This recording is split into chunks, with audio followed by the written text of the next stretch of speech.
What's up, guys and gals? Iceman here. Welcome to Chilling Tales.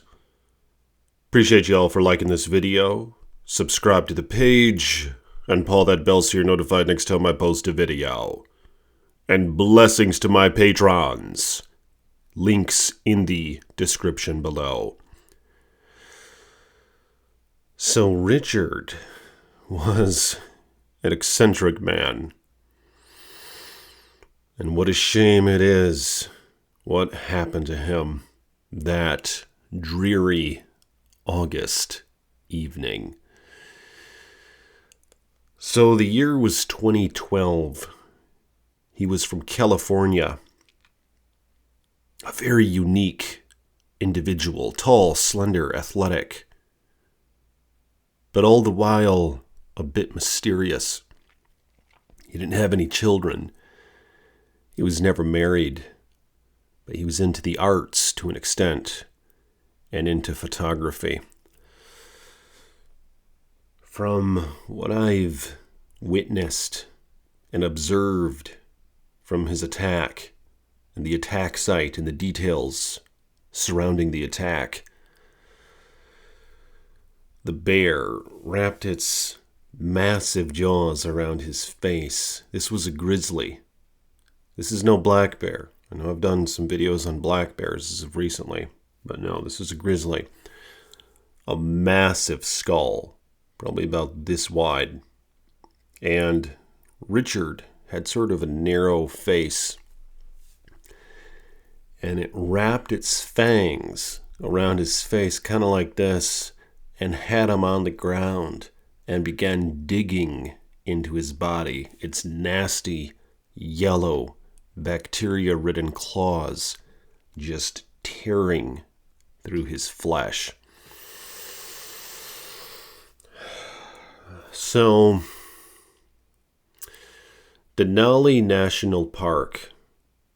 Yeah, this is one of the only bear attacks in that region in modern times. But it was a hideous one. So, Richard got a pass from the game department over there, or the DNR department or whatever, the Rangers, giving him a 5-day trip through the park where he could camp wherever he wanted, as long as he cleaned up after himself, and just be on his way. And the Rangers kind of trusted him because he was an affluent photographer, especially when it comes to nature photography. So they assumed he was good to go. Now, unfortunately, he didn't have any means of protection with him. No bear spray, no hand cannon. And I know I've spoken on this many times throughout my videos, but I would definitely not go into bear country without my hand cannon. I don't even like to go into town without it. So, with that being said, maybe this could have gone differently, but nonetheless, the first couple nights went fine. Richard took photos of various birds, raccoons, squirrels, and so forth. Took photos of the nice, beautiful, mountainous ranges, the willow trees, the oaks, the pines, the spruces. He had the trip made for some excellent photography.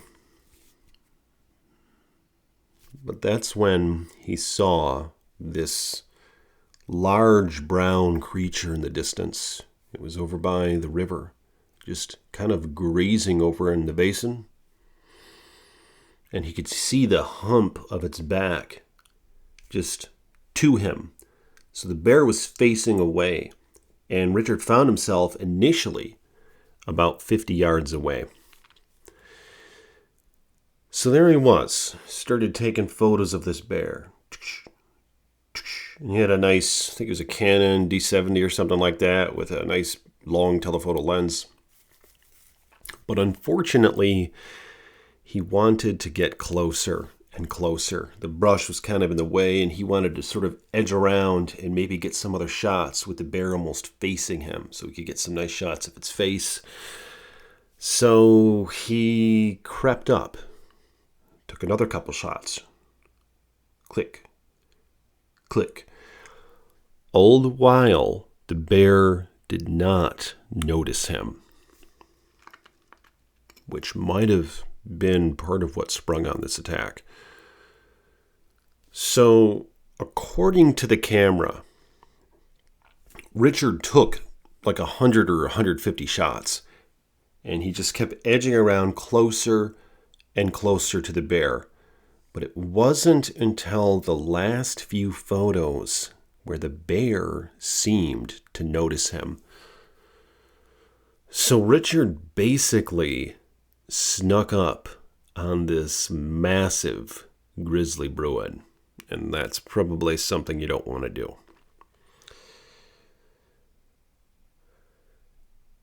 The last photo is this shot of the bear's massive skull staring into the camera lens's soul, basically.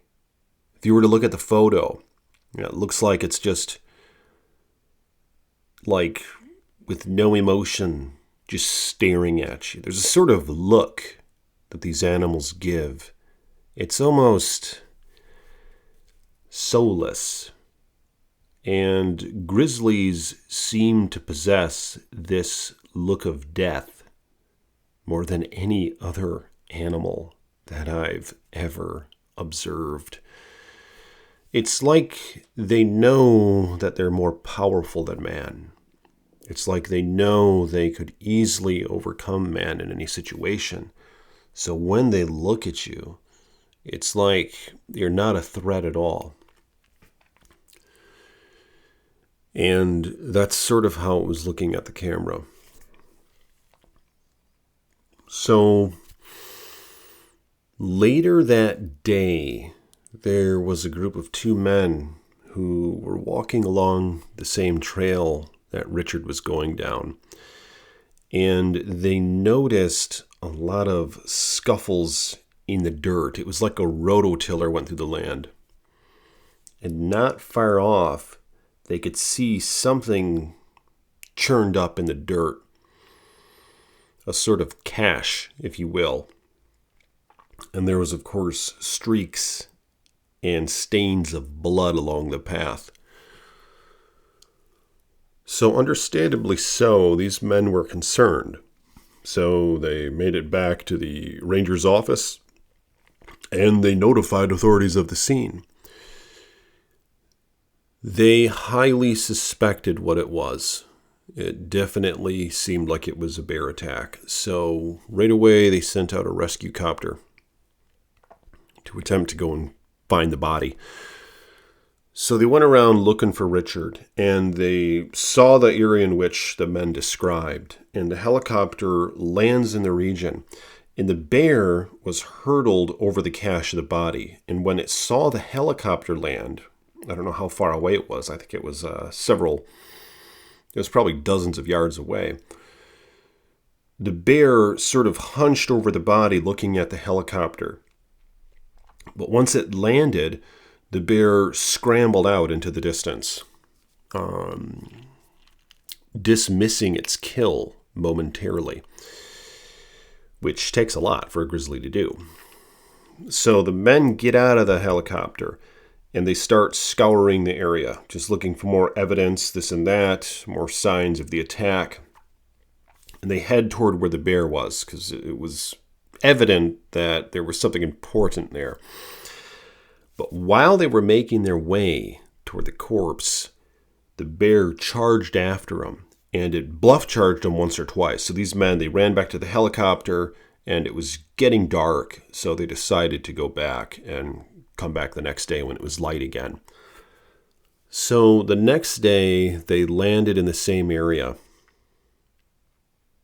and they noticed the cache was dug up again.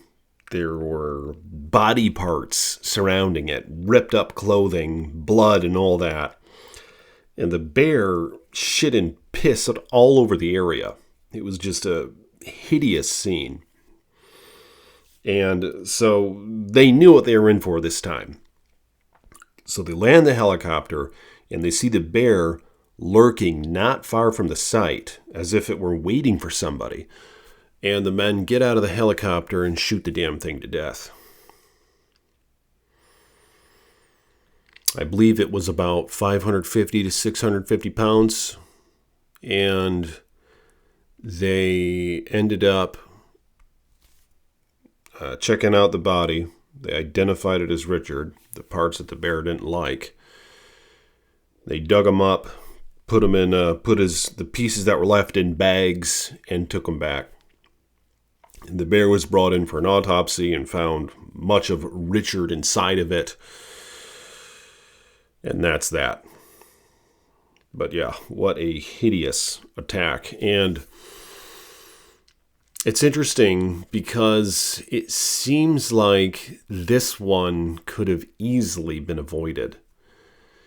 That's something you don't want to do. Often I'll hear of bear attacks where a man was going through a narrow trail, for example, and they accidentally startle a grizzly by going through the brush, in which case it would cause the grizzly to attack you almost defensively. In those instances, it can be a good thing to play dead, because as long as you're neutralized, the bear will leave you alone.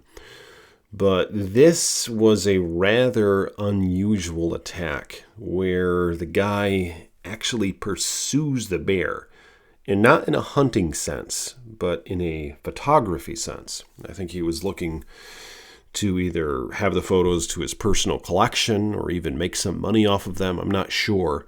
But after investigating the camera, the detectives or whoever found some astonishing shots of wildlife, and especially that of the grizzly bear. But that's how he went out. And I'm curious what you guys have to say about this story. It's not the first one that I've heard about involving a photographer.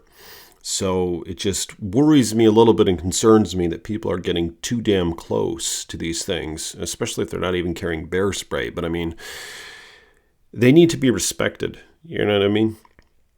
Like when you're going into their territory, when the bear's just trying to fish or hunt or dig up roots or whatever, it's important to use caution. But curious what you all have to say about this in the comments below. And I'll see you in my next video with more chilling tales from the Iceman.